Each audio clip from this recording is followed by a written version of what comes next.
حامدا ومصليا أما بعد أعوذ بالله من الشيطان الرجيم بسم الله الرحمن الرحيم يا أيها الذين آمنوا لا يحل لكم أن ترثوا النساء كرها أما بعد حال دل ان کو سنانے کو ہو اے جذبہ شوق حال دل ان کو سنانے کو ہو اے جذبہ شوق بجلیاں پھوٹ کر بھر دے میرے افسانے میں صدر محترم واجب التکریم بزرگ اور دوستو میں آپ حضرات کے سامنے کوئی لمبی چوڑی تقریر کرنے نہیں آیا نہ ہی تقریر کر کے آپ سے خراج تحسین وصول کرنا میرا مقصد ہے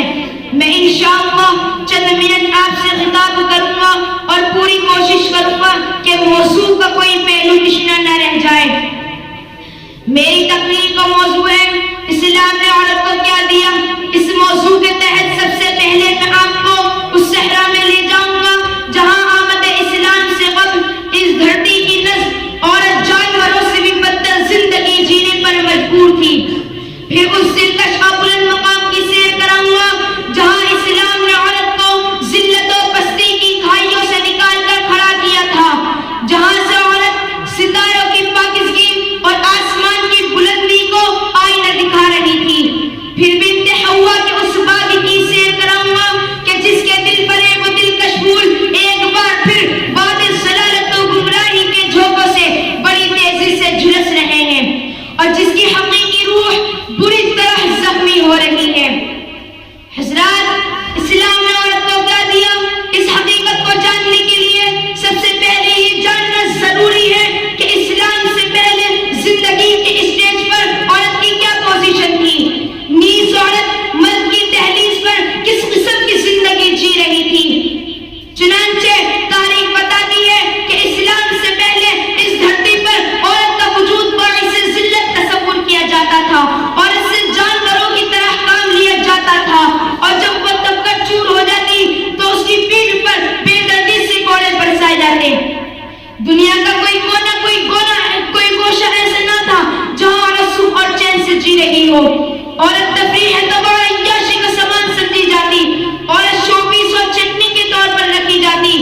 شادی بیاہ کی اہمیت نہ تھی کوئی حسین عورت کسی مرد کے دل کو بھا جاتی تو اسے یا تو خرید دیتا یا پھر زبردستی اٹھا لے جاتا اور جب طبیعت اس سے خوب بھر جاتی تو اسے گھر سے نکال باہر کرتا گویا عورت کی ایک کام چلاؤ مشین سے کچھ زیادہ اہمیت نہ تھی عورت کے بارے میں اس وقت کے دانشوروں کے نظریات پڑھنے سے عورت کی بے کسی قسم پرسی اور ذلت کا واضح اندازہ ہوتا ہے یونانی کہتے تھے عورت سانپ سے زیادہ خطرناک ہے حکیم سقراط کا کہنا تھا عورت سے زیادہ کوئی چیز فتنہ و فساد کی نہیں وہ ایسا خوشنما درخت ہے جو بہت اچھا لگتا ہے لیکن جب کوئی پرندہ اسے کھاتا ہے تو فوراً مر جاتا ہے حدیث شعرا لکھتا ہے عورت شیطان کا آلہ ہے یوحنا کا قول ہے عورت شر کی بیٹی امن و سلامتی کی دشمن ہے